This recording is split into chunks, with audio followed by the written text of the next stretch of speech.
Mona Itani from Beirut, Lebanon. I'm an academic assistant professor of entrepreneurship at the American University of Beirut. And I also am the founder of Riyada for Social Innovation. Riyada means entrepreneurship and pioneerism in Arabic. And all it does is empower the youth of Lebanon and the region to become change makers, social innovators, and social entrepreneurs in order to do positive change in their society. Again, I'm an academic. So in the business school, we always say that businesses either would innovate or they would die, which means that innovation is the way to survive, to sustain oneself, and to progress.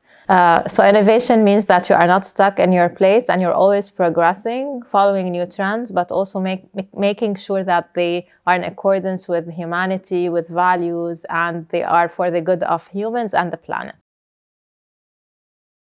In the Arab world, we unfortunately have been stuck in how politics is done for a very long time.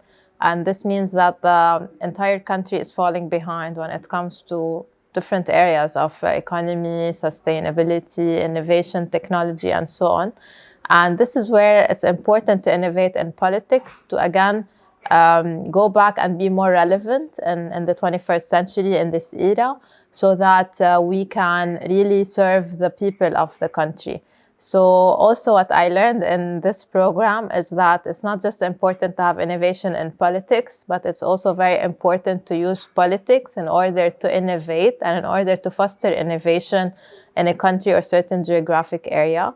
So I think innovation and politics should be seen as two vehicles that support each other and not just as this absurd new concept anymore, because we can't do much innovation and thrive with innovation without good politics and good governance. And we also cannot have innovation if we don't innovate in politics.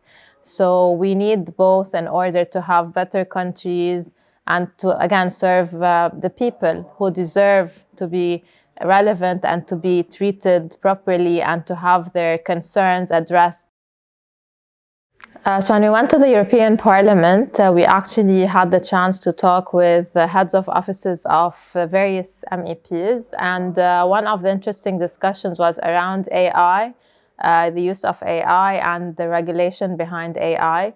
And some of the examples that were given is that AI in some contexts is being used to do some kinds of decisions. However, it turns out that AI is not, like, for example, eliminating inequality or fostering more fairness or more gender equality, for example, but on the contrary, it is sort of maintaining the previous status quo that we had in the world for so long. And for me, this is troubling as someone who comes from a background in engineering, to see that instead of building up on AI's capabilities to correct some of the mistakes of the past, we are allowing it sort of to continue with the same mistakes. And I think this is a huge loss for humanity if this is going to happen a lot. And when you want to use AI, we have to make sure that it is actually helping us get better, to innovate and progress, and not just be stuck where we are and just like automate things and make them easier for us and make us do less work. That's not the idea behind AI.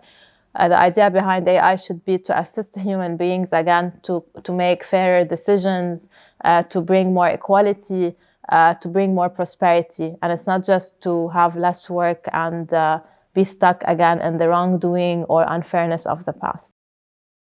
So I come from Lebanon, and unfortunately in Lebanon, we believe as the citizens, especially after the consecutive crises that we have been living in the past 3 years, since even before the pandemic, we believe that there is an absence of the institutions and that the governmental structure is very weak nowadays. So with this lack of institutions, we were always advocating for civil society, for private sector, for individual actors to really try act and innovate and create new initiatives, organizations, coalitions, and so on, to create the social change that we need. However, I strongly believe, after seeing the EU example and some countries in the EU and how they tackle the whole arena of social innovation and entrepreneurship, is that it's not really possible to do this amount of change without a government and without policy making and without intervening in politics. So my main takeaway is that we should not shy out from politics when it comes to the civil society and activists. We actually should play a stronger role in politics and in policy making, and really push for the right policies to be made in order to help create more social enterprises, to foster social innovation and entrepreneurship, and push again for a fairer society, more equal community, and a more modern state that is aligned with 21st century priority areas, and of course digitalization.